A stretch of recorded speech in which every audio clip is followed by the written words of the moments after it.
Welcome to our Google Plus Hangout, and we're hanging out with Jim Miller.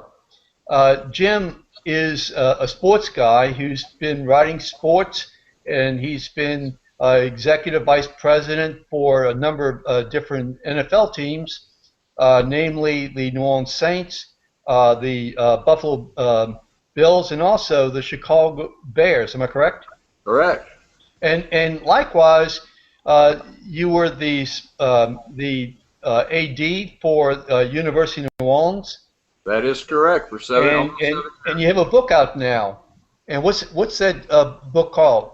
The name of the book is Where the Water Kept Rising, and it's about our experiences at UNO before and after Katrina, but with specific attention to Katrina, post-Katrina, just how the student athletes, the coaches, and the administrators all handled that terrible tragedy.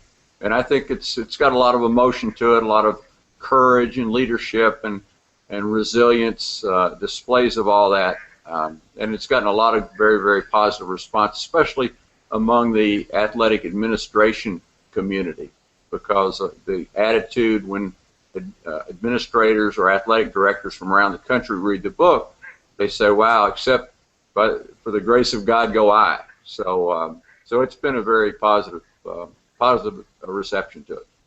Sure. Now, why don't you tell us if somebody wants to purchase the book, where do they go?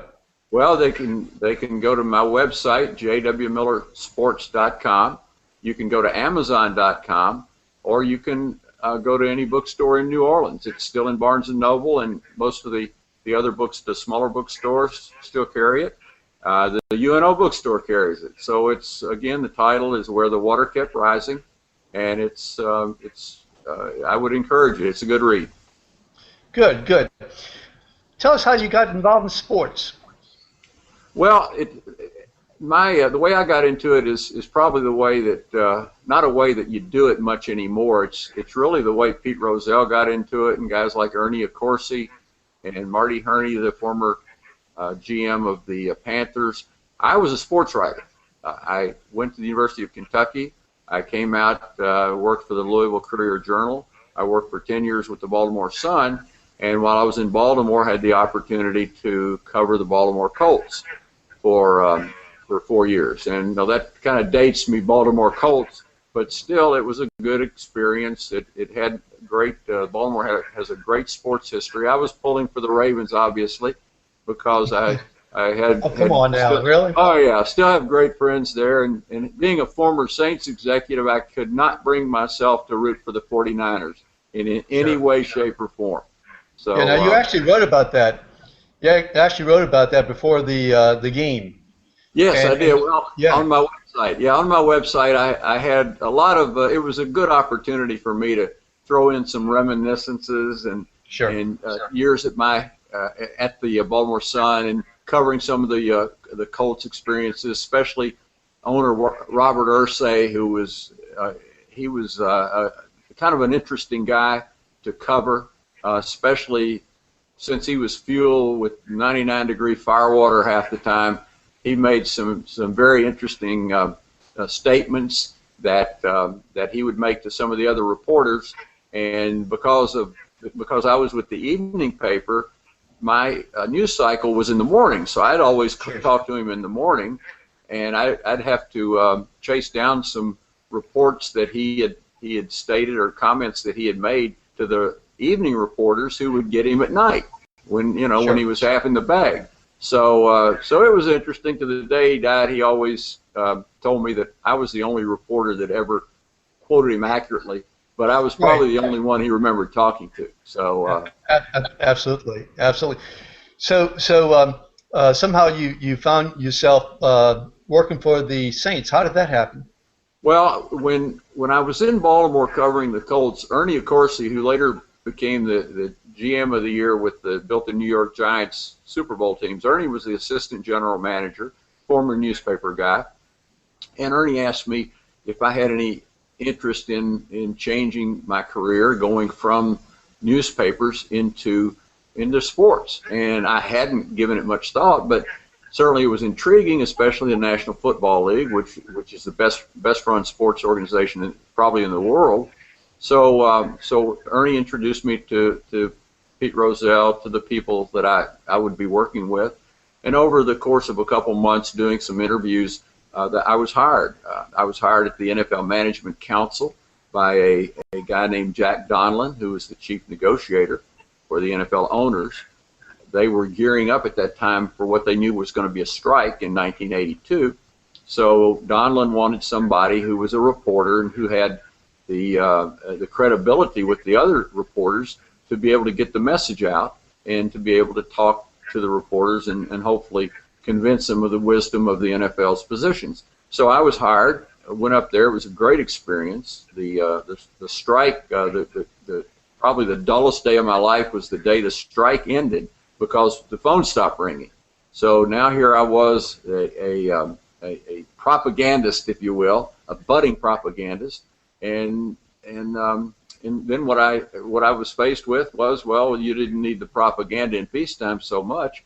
So I worked my way, or Jack worked me more into the club administration, working with the collective bargaining agreement and counseling the clubs on elements of the agreement. And so I spent 5 years, basically the next 3 of my 5-year stay was spent talking to clubs, visiting clubs, counseling clubs on the collective bargaining agreement. At that point, Jim Finks had just been hired by Tom Benson at the Saints, and Finks called me and asked me, would you like to go to a club? And in the NFL, you know, you can sit in the office in New York on Park Avenue for a lot of years, and there's a lot of very, very good people, valuable people that have done that. But I wanted to really get out in the field and have a rooting interest, because down deep I was always a fan. So I wanted to get that fan interest. And so that's what I did when I came to the Saints, and obviously that's worked out well. Now, that was in what year now? That was 1986. It was the summer of '86, and I started with the Saints. They were in training camp at Hammond. That was Jim Mora's first year. Bill Kuharich was our personnel director, new personnel director. So Finks had hired a whole new staff, but that was an interesting time because, you know, Jim Mora was fresh off 3 championships at in the USFL, mm-hmm. and a tough guy, and just had his work cut out for him because, as everybody knows, the Saints in the first 19 years had never done anything better than 8-8. Sure. So it was a tough first training camp. That was a year that the temperature didn't get much below 95, and it was humid. It's typical South Louisiana summer, and we were losing guys like flies. But after a while, they started adapting to Mora's style, and any one of them after a while would have gone through a brick wall for him. So, I mean, what happened the first year? Well, the first year was an interesting year putting everything together. That was a year with Reuben Mays and. Well, yeah, we had drafted Reuben Mays, yeah. Dalton Hilliard, Jim Dombrowski, Pat Swilling. I mean, it was a great group, and Jim had brought in some guys like Sam Mills and Antonio Davis, the safety anyway, Gibson, Antonio Gibson, guys like that from the USFL who were all stars or had played 3 years with him. So we had a pretty good group. But that first year was a little rough. Everybody trying to mesh. Bobby Hebert was new to the NFL. Mm-hmm. You know, we had a backup guy named Dave Wilson who played a bit. But that first year was very difficult because we were 7-9, but then there were 4 games that we lost in the fourth quarter. So, you know, with a different bounce of a ball, Mora's first year could have been 11-5. So we knew we had the basis of a good team, and then the next year in '87, we had another draft. It was maybe one of the worst draft choices in Saints history with Sean Knight, the big defensive end, who held out all of camp in the strike, and he never did get his legs. But down the line, we had guys like Gene Atkins and Toy Cook and Milton Mack and guys like that wound up playing a lot of ball for the Saints over the years. But it was just not that marquee first rounder that we got. But that second year was everything worked. The games we lost in '86, we won in '87. You know, we were behind in Cincinnati by, I think, 24-3 at the half, and Hebert gets hurt, and Dave Wilson comes in and looks like Johnny Unitas in the second half, and we win the game.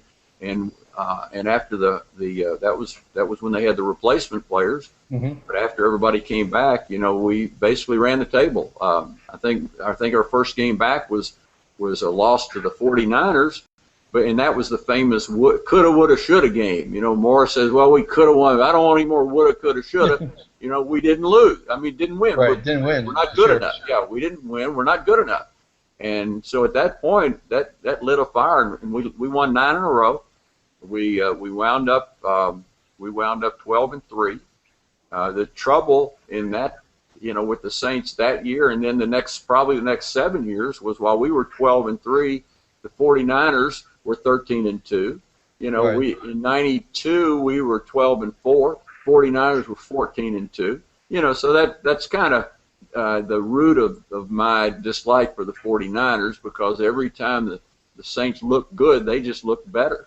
You know, there was a 7-year period when Jim Finks was here that the Saints were fourth in the league in victories. Well, the 49ers were first, you know, so it made for a very frustrating time, but it was a very good time, because I think for us it was a time when we put the Saints over the bar of credibility. You know, the Saints, sure. The lovable losers were gone. The Whodats, the loyal Whodats were rewarded. The Saints all of a sudden were good. Expectations were high, and you know, expectations can be a curse too, because you know, we come in our second year, we're 12-3, and we're pretty good, and Jim Mora had a good friend, Carl Peterson, who was the general manager of the Chiefs, and Carl, I'll never forget, called Mora after the season and said, "Boy, did you screw up?" And he said, "What do you mean?" He said, "Well, you set the bar too high too soon." And sure enough, you know, after that 12-3 year, the Whodats had gone from being very tolerant to being very demanding, which is okay. You know, you want your expectations high if you're going to be in this business. But it was a great period, great time. So what was the first year that the Saints went to the playoffs? That was '87? Well, the first year we went to the playoffs was '87. Yeah, we went to I was there 10 years, and during our 10 years we went to the playoffs 4 times. And never won a game, unfortunately. And I think Jim Mora. Twice against Minnesota? Yeah, it was Minnesota. We got blasted out. We started out great. We got up 10-0. And then Mel Gray, we forced them to punt, and Mel Gray fumbled the punt. Instead of possibly being 17-0, now all of a sudden it was 10-7, and the Vikings never stopped after that. And I think it was 44-10 was the final. And it was a huge disappointment, especially after where we'd come from. But it was still a very, very exciting season, and one that really set the bar high for the Saints organization. Sure. If I recall correctly, what Anthony Carter had field days both of those playoff games, and I just remember him, and you had the Hail Mary pass also right before the half. They did anything after they got that fumbled punt. Nothing went wrong for the Vikings. You know, Wade Wilson was their quarterback, and you know, we signed Wade Wilson several years later, but they could do anything they wanted to after that one punt, just changed the whole nature of the game. So what was it like in terms of your assignment as the executive VP for the Saints? I mean, what exactly did you do? You handle contracts, or? Yeah, my main duty was negotiating player contracts. Okay. Jim Finks would take the big players, and I would take most of the rest. Billy Q. Herrick did a few, but I would do most of the rest. And then also where I wore the front office hat. I was in charge of the front office, so all the department heads reported to me. You know, marketing and accounting and computer and everything else. They all reported to me. So I had to work with our treasurer Bruce Broussard, who was a holdover, but a really dedicated individual, since passed away unfortunately. But Bruce was a real great example of the quality of people that we inherited. But I was working with him and guys like Vera Bircher and Jay Romig, who's still there, and Dan Simmons, who's still there, and people like that, just to make sure that everything ran smoothly from an administrative point of view, you know, the non-sexy part of the business. We work really a lot harder, and I think most NFL teams are the same. You work harder getting ready for the season, but then once the season starts, I mean, you can't relax at any time, but it's a little bit easier. It's more fun because you can watch the games and you have a little bit more excitement. But there's no off season. There was no off season in the NFL in those days, but certainly it's a 12-month business even today.